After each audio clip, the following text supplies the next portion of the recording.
السلام علیکم ورحمۃ اللہ وبرکاتہ نحمدہ ونصلی ونسلم علی رسولہ الکریم اما بعد اعوذ باللہ من الشیطان الرجیم بسم اللہ الرحمن الرحیم یا ایھا الذین آمنوا کتب علیکم القصاص فی القتلى الحر بالحر والعبد بالعبد والانثى بالانثى فمن عفی له من اخیہ شیء فاتباع بالمعروف واداء الیہ باحسان ذلک تخفیف من ربکم ورحمۃ فمن اعتدى بعد ذلك فله عذاب علیم ولکم فی القصاص حیات یا اولی الالباب لعلکم تتقون۔ حضرات گرامی، درس قرآن میں سورہ بقرہ کی ابھی تک آیت نمبر 177 تک ذکر ہو چکا۔ سورہ بقرہ آیت نمبر 177۔ آج جو آپ کے سامنے ذکر کیا جا رہا ہے آیت نمبر 178 کا تذکرہ ہے۔ سورہ بقرہ آیت نمبر 178، جس میں اللہ تبارک و تعالی ارشاد فرماتا ہے یا ایھا الذین آمنوا کتب علیکم القصاص فی القتلى، اے ایمان والو تم پر مقتولین کے خون ناحق یعنی خون ناحق کا بدلہ لینا فرض کیا گیا۔ یعنی کوئی شخص، اس کا مطلب یہ ہے کہ کوئی شخص اگر کسی کو قتل کر دیا گیا تو اب اس کے بدلے میں بھی اس کو قتل کیا جائے گا۔ یعنی ناحق قتل کیا تو اس کے بدلے میں اس کو قتل کیا گیا۔ اللہ فرماتا ہے کہ اے ایمان والو تم پر کیا ہے، مقتولین کے خون ناحق کا بدلہ لینے کو فرض کیا گیا ہے۔ کیسے؟ الحر بالحر، یعنی اگر کسی شخص نے آزاد کو قتل کیا تو اب اس کے بدلے میں بھی آزاد کو قتل کیا جائے۔ والعبد بالعبد، اور اگر کسی شخص نے غلام کو قتل کیا تو اس کے بدلے میں بھی غلام کو قتل کیا جائے گا۔ والانثى بالانثى، اور عورت کے بدلے میں عورت کو قتل کیا جائے گا۔ فمن عفی له من اخیہ شیء فاتباع بالمعروف، سو جس قاتل کے لیے اس کے بھائی کی طرف سے کچھ معاف کر دیا گیا تو اس کے دستور کے مطابق مطالبہ کیا جائے۔ یعنی اگر کسی کو قتل کیا گیا تو اس نے معاف کر دیا تو اب دستور کے مطابق جو اس سے بدلہ لینا چاہتا ہے، یعنی اس کے بدلے میں اگر پیسہ لینا چاہتا ہے تو ٹھیک، دستور کے مطابق مطالبہ کیا گیا جائے گا۔ وَأَدَاءٌ إِلَيْهِ بِإِحْسَانٍ ذَلِكَ تَخْفِيفٌ مِّن رَّبِّكُمْ وَرَحْمَةٌ، اور نیکی کے ساتھ اس کی ادائیگی کی جائے گی، اور یہ حکم تمہارے رب کی طرف سے تخفیف اور رحمت۔ فَمَنِ اعْتَدَى بَعْدَ ذَلِكَ فَلَهُ عَذَابٌ عَلِيمٌ، پھر اس کے بعد جو حد سے تجاوز کرے اس کے لیے دردناک عذاب ہے۔ یعنی اس کے بعد بھی اگر حد سے تجاوز کر جائے تو اس کے لیے دردناک عذاب ہے۔ وَلَكُمْ فِي الْقِصَاصِ حَيَاةٌ يَا أُولِي الْأَلْبَابِ لَعَلَّكُمْ تَتَّقُونَ، اور اے عقل مند لوگو تمہارے لیے خون کا بدلہ جو شروع کیا ہے اللہ تبارک و تعالیٰ نے، زندگی ہے تاکہ تم کیا ہے ناحق قتل کرنے سے بچ جاؤ۔ یہ آیت کریمہ آپ کے سامنے پیش کیا گیا۔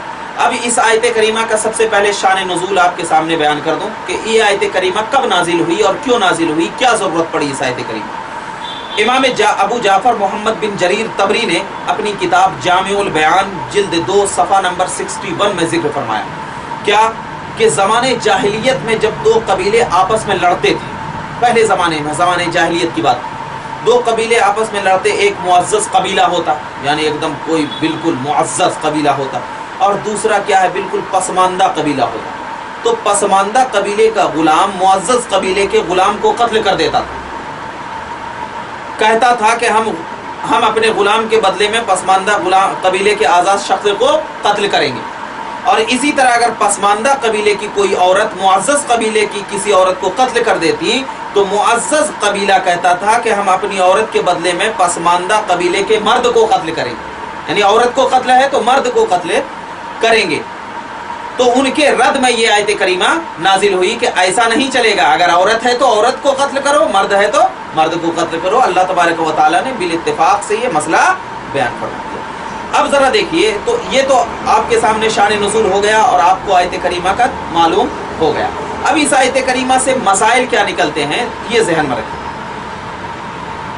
امام مالک اور امام شافعی اور امام احمد بن حنبل کے نزدیک مسلمان کو کافر کے بدلے میں، مسلمان کو کافر کے بدلے میں اور آزاد کو غلام کے بدلے میں قتل نہیں کیا جائے گا۔ یعنی اگر کوئی مسلمان ہے تو اس کو کافر کے بدلے میں نہیں قتل کیا جائے گا، اور کوئی آزاد ہے تو اس کو کیا ہے غلام کے بدلے میں قتل نہیں کیا جائے گا۔ قاضی بیضاوی شافعی لکھتے ہیں انوار التنزیل میں صفحہ نمبر 36 اور 37 میں کہ امام مالک اور امام شافعی رضی اللہ تعالی عنہما نے آزاد شخص کو غلام کے بدلے میں قتل کرنے سے منع کیا، خواہ وہ غلام اس قاتل کا ہو یا اس کے غیر کا ہو، کوئی قاتل کا ہو یا اس کے غیر کا ہو۔ کیونکہ حضرت علی رضی اللہ تعالیٰ عنہ سے روایت ہے کہ ایک شخص نے غلام کو قتل کر دیا تو رسول کریم صلی اللہ علیہ وسلم نے اس شخص کو کوڑے مارے اور اس کو 1 سال کے لیے شہر بدر کر دیا اور اس سے اس غلام کا قصاص نہیں لیا. اور اس حدیث کو مصنف ابن ابی شیبہ نے بھی ذکر فرمایا. تو اور ایک روایت اور ہے، نیز حضرت علی نے فرمایا کہ سنت یہ ہے کہ مسلمان کو ذمی کے بدلے میں قتل نہ کیا جائے اور نہ آزاد کو غلام کے بدلے میں قتل کیا جائے. اور ایک حدیث ذکر فرماتے ہیں کہ حضرت ابو بکر اور حضرت عمر رضی اللہ تعالی عنہما صحابہ میں آزاد کو غلام کے بدلے میں قتل نہیں کرتے اور اس پر کوئی انکار نہیں کرتا تھا. تو لہٰذا معلوم ہوا کہ کوئی اگر آزاد ہے تو اس کو غلام کے بدلے میں نہ قتل کیا جائے گا اور کوئی غلام ہے تو اس کو آزاد کے بدلے میں قتل نہیں کیا جائے گا. تو لہٰذا معلوم ہوا کہ ہم تمام کو مسئلہ یہی ہونا چاہیے کہ جو قرآن پاک نے مسئلہ بیان فرما دیا ہے تو اب اس مسئلے کو کیا ہے ذہن میں رکھتے ہوئے ہم اسی کی طریقے سے، یعنی جو آزاد ہے اس کو آزاد کے بدلے میں اور جو غلام ہے اس کو غلام کے بدلے میں، عورت ہے تو عورت کے بدلے میں، مرد ہے تو مرد کے بدلے میں اس کو قتل کیا جائے گا. اب لہٰذا جب قتل کیا جائے گا تو ائمہ ثلاثہ یعنی نے امام ابو حنیفہ سے 2 صورتوں میں اختلاف کیا. کیا اختلاف کیا کہ امام اعظم نے جو فرمایا ہے کہ غلام کے بدلے میں آزاد کو قتل کرنا جائز نہیں، اور امام ابو حنیفہ کے نزدیک کیا ہے جائز ہے، یعنی غلام کے بدلے میں آزاد کو قتل کرنا جائز ہے امام اعظم ابو حنیفہ کے نزدیک. اور ان کی دلیل کیا ہے امام اعظم ابو حنیفہ کی کہ یا ایھا الذین کتب علیکم القصاص فی القتلی، اے ایمان والو تم پر جو مقتولین کے خون کے ناحق کا بدلہ فرض کیا گیا ہے.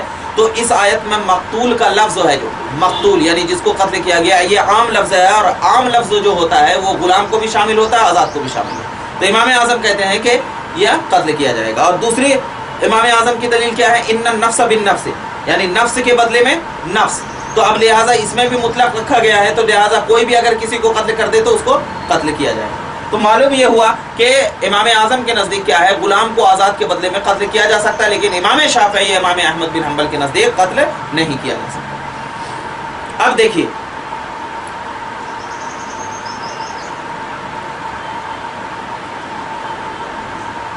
اور ایک دلیل امام اعظم ابو حنیفہ بخاری شریف کی پیش کرتے ہیں کہ حضرت عبداللہ ابن مسعود بیان کرتے ہیں کہ رسول کریم صلی اللہ علیہ وسلم نے فرمایا کہ جو مسلمان شخص اس کی شہادت دیتا ہو کہ اللہ کے سوا کوئی معبود نہیں اور میں اللہ کا رسول ہوں، اس کا خون صرف 3 وجہوں میں سے کسی ایک وجہ سے بہانا جائز ہے. کیسے؟ جان کا بدلہ جان، شادی شدہ زانی اور دین سے مرتد ہونے والا، اور جماعت کو ترک کرنے والا. تو یہاں پر اس حدیث میں بھی کیا ہے، جان کا بدلہ جان، کوئی قید نہیں لیا گیا کہ وہ آزاد ہو یا، تو لہٰذا کیا ہے اس کو جب کوئی بھی حکم عام ہوا کرتی ہے، مطلق ہوا کرتی ہے اور اس کو کسی چیز کی وجہ سے اس کو اسی پر رکھا جاتا ہے، قید نہیں کیا. لہٰذا معلوم ہوا کہ اب اسی وجہ سے ہم کہتے ہیں کیا کیا اگر کوئی کیا ہے آزاد غلام کو قتل کر لے تو اس غلام کے بدلے میں کیا کر دیا جائے، اس کو یہ کیا جائے. اب ذرا دیکھیے کہ اگر کئی شخص نے قتل کر دیا کئی اس کو، تو اب اس کے بدلے میں بھی اس کو کیا کر دیا جائے گا، قتل کیا جائے گا. جو حکم قرآن پاک نے بتا دیا اس حکم کے متعلق ہم کو کیا ہے رہنا چاہیے، اور یہ کیا ہے ہمارے لیے بھلائی کا. یہ اگر قتل کے بدلے میں قتل کر دیا جائے تو یہ بھلائی کو. بعض لوگ کہتے ہیں کہ اسلام میں کیا ہے، ارے ایک کو قتل کر دیا جائے تو ہم دوسرے کو قتل کرتے ہیں، تو یہ اسلام تو کیا ہے قتل و غارت کا مسئلہ ہے. مگر اللہ نے فرمایا کہ نہیں، یہ اگر تم آج اگر ایک کے بدلے میں ایک کو قتل کر دو گے تو دوسرا آدمی پھر دوسرے دن کیا ہے قتل کرنے سے سوچے گا کہ میں بھی قتل کر دیا جاؤں گا. تو یہ تمہارے لیے کیا ہے بھلائی اور حیات ہے، تمہارے لیے کیا ہے کوئی دوسری چیز نہیں ہے. تو لہٰذا کیا ہے اگر ہم کو چاہیے کہ ہم تمام لوگ کریں تو اس آیت کے تحت ہم تمام لوگوں کو ذہن میں یہ بات رکھنی چاہیے کہ ہم تمام کو اللہ کے رسول صلی اللہ علیہ وسلم نے جو حکم عطا فرمایا ہے اس حکم کے بدلے میں ہم تمام لوگ اسی پر عمل کریں. اب آئے دیکھیں اللہ فرماتا ہے کتب علیکم اذا حضر احدکم الموت ان ترک خیرا الوصیہ، اور جب تم میں سے کسی کو موت آئے، کتب علیکم الموت جب تم میں سے کسی کو موت کا وقت قریب آئے، موت آئے، اور سو اگر اس نے مال چھوڑا ہے تو اس پر ماں باپ اور رشتہ داروں کے لیے دستور کے مطابق وصیت کرنا کیا ہے فرض کیا گیا. حقا علی المتقین، یہ پرہیزگاروں پر کیا ہے حق ہے. فمن بدلہ بعد ما سمعوا فانما اسمه علی الذین یبدلونہ ان اللہ سمیع علیم. سو جس نے وصیت کو سننے کے بعد اس کو تبدیل کیا تو اس کا گناہ صرف تبدیل کرنے والوں پر ہے. ان اللہ سمیع علیم، بے شک اللہ سننے والا بہت جاننے والا.